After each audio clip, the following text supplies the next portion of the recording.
नमस्कार आप सभी को। आज हम बात करने वाले हैं अमावस्या के बारे में।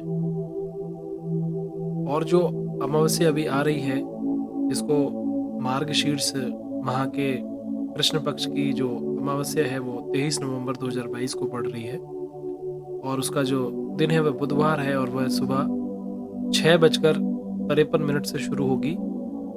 और अमावस्या तिथि जो है वह 24 नवंबर 2022 को सुबह 4:26 पर समाप्त होगी।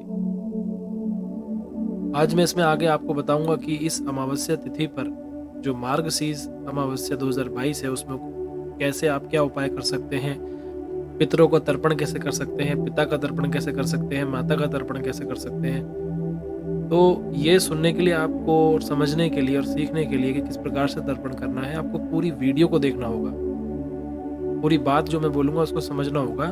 अगर आप बीच में ही उसको स्किप करेंगे और आगे पीछे थोड़ा सा देखेंगे तो शायद ही बहुत महत्वपूर्ण चीज़ें या मंत्र का जो जाप है, जो क्या मंत्र बोलना चाहिए, किस विधि से करना चाहिए, वो आपका रह जाएगा। तो चलिए शुरू करते हैं। जैसा कि मैंने बताया कि 23 नवंबर यानी कि कल 2022 में जो है ये अमावस्या पड़ रही है। और मार्गशीर्ष अमावस्या 2022 पर आप किस प्रकार से पितरों का तर्पण कर सकते हैं।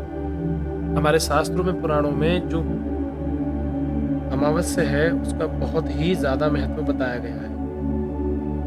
तो किस प्रकार से तर्पण करना है, पितरों को जल देने की विधि को ही तर्पण कहते हैं, जैसे कि आप सभी लोग जानते हैं। अगर आप नहीं जानते तो मुझे कमेंट में बताइए, और अगर जानते थे तो जरूर बताइए कि तर्पण का अर्थ होता है पितरों को जल देना। सबसे पहले हाथों में कुछ लेकर दोनों हाथों को जोड़कर पितरों का ध्यान करना चाहिए। इसके बाद उन्हें आमंत्रित करते हुए ओम पितृदेवताभ्यो आगच्छ आगच्छ करते हुए इस मंत्र को बोलें। ओम आगच्छन्तु मे पित्र एवं गृह्णन्तु जलानाजिलिमयानि हे पितरो। आइए और जल ग्रहण कीजिए, जलांजलि ग्रहण कीजिए। मैं मंत्र को दोबारा बोल देता हूँ। ओम आगच्छन्तु मे पित्र एवं गृह्णन्तु जलांजलिम, यानी हे पितरो आइए और जलांजलि ग्रहण कीजिए। अब इसमें दो प्रकार के प्रश्न उठेंगे कि अमावस्या पर आप अपने पिता के लिए कर रहे हैं या फिर माता के लिए कर रहे हैं। पिता के लिए अगर आप पितृ तर्पण कर रहे हैं तो उसका नियम अलग है, और माता के लिए करते हैं तो उसका मंत्र और नियम भी अलग है। अगर आप पिता का तर्पण कर रहे हैं तो आपको अपने गोत्र का नाम लेते हुए इस मंत्र को बोलना होगा। गोत्रे अस्मित पिता, पिता का नाम लेंगे, जो भी नाम है। शर्मा वसु रूपते तृप्यदमिदम तिलोदगम गंगा जलम वा तस्मे सुधा नमः, तस्मे सुधा नमः, तस्मे सुधा नमः। इस मंत्र को बोलने के साथ ही गंगा जल या फिर जल के साथ दूध, तिल और जौ को मिलाकर 3 बार पिता को जलांजलि दें। और यदि आप माता को देना चाहते हैं तो इसी तरह पितामह को दे रहे हैं तो अस्मत् पिता की जगह अस्मत् पितामह का इस्तेमाल करें। और यदि माता का तर्पण करना चाहते हैं तो शास्त्रों के अनुसार माता का तर्पण पिता से अलग होता है, क्योंकि माता का ऋण सबसे बड़ा होता है और इसको कोई नहीं चुका सकता। इसीलिए उन्हें अधिक बार जल देने का विधान भी बताया गया है। तो शुरू करते हैं कि माता को कैसे तर्पण देना है।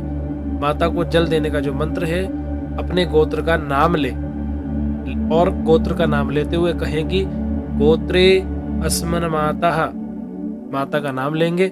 देवी वसुरूपास्त तृप्त मिदम तिलोदगम गंगाजल वा तस्मे सुधा नमः, तस्मे सुधा नमः, तस्मे सुधा नमः। मैं दोबारा मंत्र पढ़ता हूँ। गोत्र का नाम लें और बोले कि मैं अमुक गोत्रे, अमुक की जगह अपने गोत्र का नाम लें। गोत्रे अस्मन माता, माता का नाम लेंगे। देवी वसु रूपास्त तृप्यदमिदम तिलोदकम गंगा जलवा तस्मे स्वधा नमः, तस्मै स्वधा नमः, तस्मै स्वधा नमः। इस मंत्र को पढ़कर जलांजलि पूर्व दिशा में 16 बार आप देंगे, उत्तर दिशा में 7 बार देंगे और दक्षिण दिशा में 14 बार देंगे। इस तरह से माता का तर्पण जो है वो पूर्ण होता है।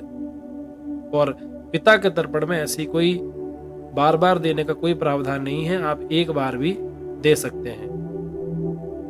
तो मुझे आशा रहेगी कि आप सभी लोग मार्गशीर्ष माह की इस पावर अमावस्या पर 23 नवंबर 2022 को अगर तर्पण करते हैं तो आपके पितृ आपको आशीर्वाद प्रदान करेंगे, आपके जीवन के सारे कार्य पूर्ण करें।